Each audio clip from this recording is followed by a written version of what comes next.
Suka saya maklumkan bahawa selain daripada program pembinaan insan yang dianjurkan oleh jabatan-jabatan kerajaan ataupun agensi-agensi swasta ataupun korporat melalui seminar-seminar ataupun kursus-kursus jangka pendek, maka satu plan yang telah dilaksanakan oleh Jawatankuasa Tentang Pengurusan Insan untuk membangunkan modal insan ini, iaitulah menganjurkan kem-kem sempena cuti sekolah.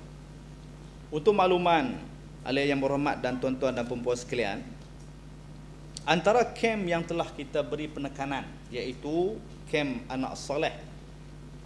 Yang ni kita adakan pada setiap cuti sekolah pada bulan Mac dan pada bulan November untuk pelajar 11 hingga 12 tahun. Yang kedua, kem bina insan kita adakan pada setiap cuti sekolah bulan Jun dan bulan November.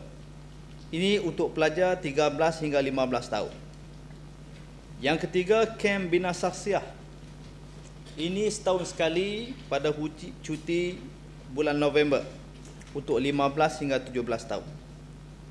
Dan yang keempat iaitu kem belia sejahtera, iaitu setahun sekali juga yang akan kita adakan pada bulan Disember. Yang ni lepasan SPM sehingga usia 24 tahun dan belum berkahwin. Yang ni akan mula diadakan pada tahun ini selama 14 hari. Dalam melaksanakan kem-kem yang saya nyatakan ini, bermula pada bulan Mac 2010 sampai kepada November 2012 ini, sudah hampir 16,500 penyertaan daripada peserta-peserta yang menyertainya. Dan kerajaan negeri telah meletakkan satu bajet untuk melaksanakan kem-kem ini.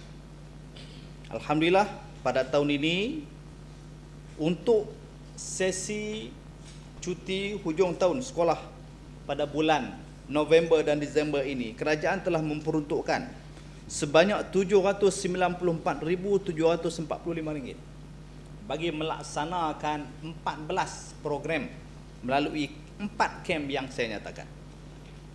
Dan alhamdulillah, saya berterima kasih kepada kerajaan negeri yang telah meletakkan tambahan bajet untuk tahun hadapan sebanyak RM1 juta untuk melaksanakan kem-kem ini. Suka saya maklumkan bahawa kerajaan negeri melaksanakan tanggungjawab ini kerana bagi memenuhi permintaan yang cukup tinggi. Di samping kos penyertaan ataupun yuran penyertaan paling sikit, iaitu sebanyak RM20 untuk kem bina insan dan kem anak soleh. Manakala bagi kem belia sejahtera dan kem bina saksiah ini, oleh kerana masanya panjang 14 hari dan 21 hari, maka kerajaan negeri mengenakan caj sebanyak RM150, mencakupi penginapan, makan minum dalam tempoh tersebut. Dan kalau kita kira kem-kem yang dianjurkan ini cukup berpatutan dan berbaloi. Jika nak diukur dari segi kem yang dianjurkan oleh pihak korporat ataupun swasta, untuk kem selama 4 hari 3 malam ini, bagi syarikat swasta ataupun korporat, kosnya mencecah RM380 untuk seorang peserta. Jarak yang cukup jauh antara kita yang kenakan caj RM20 saja.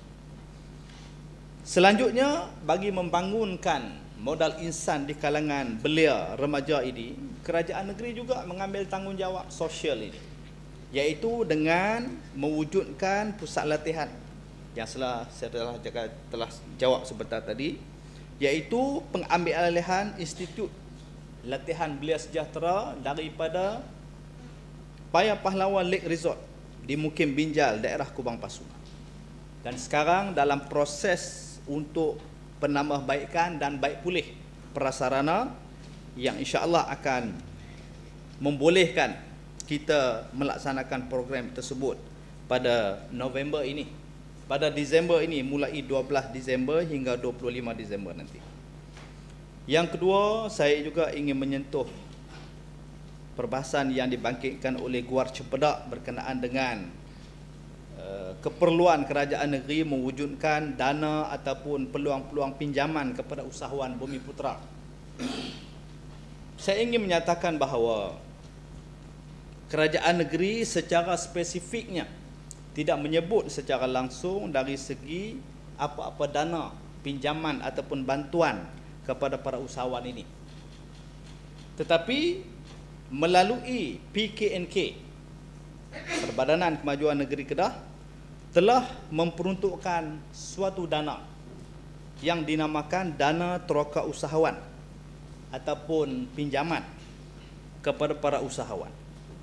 Dan kadar pinjaman ini diberikan sebagai satu modal untuk menerokai keusahawanan yang ingin diceburi, bermula daripada kadar pinjaman paling minima 5,000 dan paling maksima 50,000 dengan cas yang berpatutan sebanyak 4% satu tahun. Dan dana teroka usahawan ini telah dimulakan pelaksanaannya pada tahun 2007 dengan kos pembiayaan ketika itu 155,000, melibatkan 13 usahawan.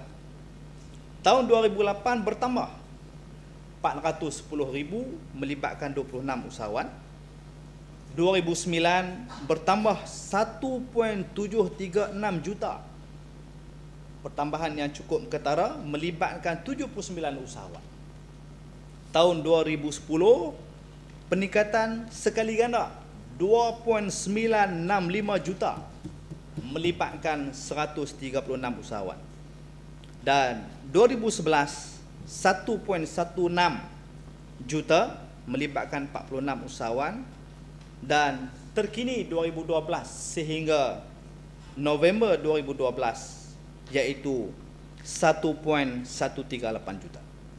Ini termasuk penambahbaikan ataupun pembaharuan yang dibuat, iaitu kita memberi dana perniagaan khususnya sempena di bulan Ramadan kepada sebanyak 75 usahawan yang melibatkan RM 454,000.